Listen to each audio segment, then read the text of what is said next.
masasabi mo naman sa mga campers natin na ngayong nag-umpisa na yung chance nila para mapatunayan yung mga skills nila? Masaya ako, no? Siyempre, for them, at least, hindi na sayang yung chance nila na makapunta sila ng Manila.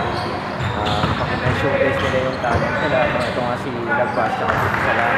So, hopefully, magkaroon sila ng chance sa team football. Kasi right now, bigyan sila na yung chance.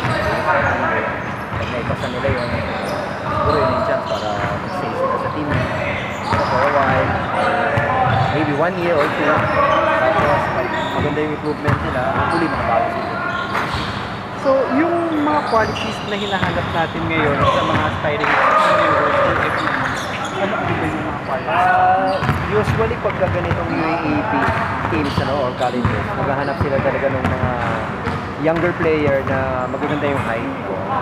Pero, syempre, hindi ka naman basta makakapili lagi ng mga ganong players. So, mag-start ka pa rin dun sa mga may skills na kahit na medyo maliit, pero alam mo, competitive siya. Sa UAAP na liga, malaki yung potential. Ano po yung ma-advise nyo sa ating mga aspirants? Like dito sa FEU right now, marami pa rin nagta-tryout.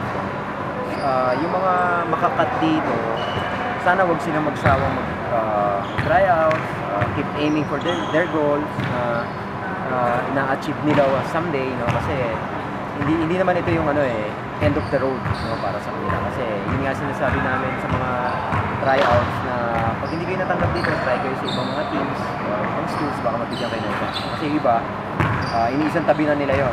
Masyado nilang dinadamdam, yung mga tipong gano'n. So, hindi gano'n yung mga players na hinahanap natin. Hindi ka pwede kasing Twitter pag player kayo. So, dapat keep on moving forward, diba? Practicing your skills every day. Kasi magiging magaling na players din naman overnight. Thank you, Coach. Thank you, sir.